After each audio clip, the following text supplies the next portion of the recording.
ثم إن ربك للذين عملوا السوء بجهالة ثم تابوا من بعد ذلك وأصلحوا إن ربك من بعدها لغفور رحيم سبحان الله রব্বুল আলামিন বলেন বান্দা মূর্খতাবশত অজ্ঞতাবশত খারাপ কাজ করলে পরে তারা তওবা করলে এবং নিজেদেরকে সংশোধন করলে আল্লাহ তাআলা রব্বুল আলামিন তাদেরকে ক্ষমা করে দিন আওয়াজ করে বলুন সুবহানাল্লাহ Then verily Allah for those who commit sins and are disobedient to Allah in ignorance and after repent and to do righteous good deeds.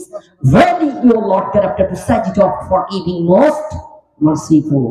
তিনি ক্ষমাশীল, তিনি মনোযোগশীল, তিনি দয়াশীল, তিনি করুণাশীল, যার কারণে তিনি ক্ষমা করে দেবেন। এখানে নোট করেন যে মূর্খতাবশত অজ্ঞতাবশত যদি কেউ ভুল করে পাপ করে অন্যায় করে সেটার জন্য আল্লাহর কাছে ক্ষমা চাইলে কি করবেন? ক্ষমা করবেন। অনিচ্ছাকৃত হবে কিন্তু এখানে আল্লাহ 16 নম্বর সূরা নাহলের 119 নম্বর আয়াত হলো ভাইরা আমার তাহলে অনিচ্ছাকৃত ভাবে যদি পাপ করেন সেই পাপের জন্য যে আল্লাহ ক্ষমা করে দিবেন এইরকম দলিল কোরআনুল কারীমের ভিতরে অসংখ্য আছে। আমরা হাদিসের দিকে চলে যাই। রাসূলুল্লাহ সাল্লাল্লাহু আলাইহি সাল্লাম কি বলেছেন? অনিচ্ছাকৃত ভাবে যদি পাপ করেন মূর্খতাবশত যদি পাপ করেন আল্লাহ ক্ষমা করে দিবেন। এই ব্যাপারে রাসূল সাল্লাল্লাহু আলাইহি সাল্লাম বলেন আন আবু বকর রাদিয়াল্লাহু তাআলা আনহু قال قال রাসূলুল্লাহ সাল্লাল্লাহু আলাইহি ওয়াসাল্লাম মা বিন আব্দি ইউদরিবু দামান ফায়াসুমু তুহরা সুম্মা ইয়াকুমু ফায়ুসাল্লি রাকাতাইন সুম্মা আস্তাগফিরুল্লাহ ইল্লা গাফারাল্লাহু লাহু। কোন ব্যক্তি যখন 2 রাকাত সালাত আদায় করে 2 রাকাত সালাত আদায় করে আল্লাহর কাছে ক্ষমা চাই আল্লাহ তাআলা রব্বুল আলামিন তাকে ক্ষমা করে দেন। সকলে পড়ি সুবহানাল্লাহ। এটা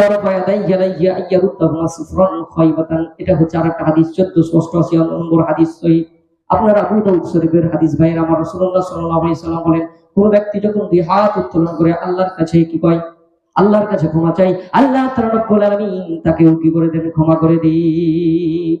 রব্বুল আলামিনের কাছে তাওবা করবেন কিভাবে? আল্লাহকে আপনার নিজের ভুলটাকে স্বীকার করে নিয়ে আল্লাহর কাছে অনুতপ্ত হয়ে অনুশোচনা করে আল্লাহকে বলবেন রব্বুল আলামিন তুমি ছাড়া আমার কেউ নাই, আমি কোথায় যাব গো মাবুদ? আমার যদি গুনাহের দিকে তুমি তাকাও সবই শুধু গুনাহ গুনাহ গুনাহ গুনাহ পাপ আর পাপ তুমি দেখতে পাবে গো মাবুদ। তুমি আমার একটা নেক আমলের দিকে তাকায়া তুমি দয়া করে মায়া করে তুমি আমার পাপগুলোকে ক্ষমা করে দাও। আল্লাহকে আল্লাহর কসম আপনি চোখের পানি ঝেড়ে দিয়ে অনুতপ্ত হয়ে অনুশোচনা করে যখন আপনি আল্লাহর কাছে এরকম ভাবে ক্ষমা চাইবেন আল্লাহ তাআলা রব্বুল আলামিন আপনাকে ক্ষমা করে দিবেন। সকলে পড়ি সুবহানাল্লাহ। আল্লাহকে বলবেন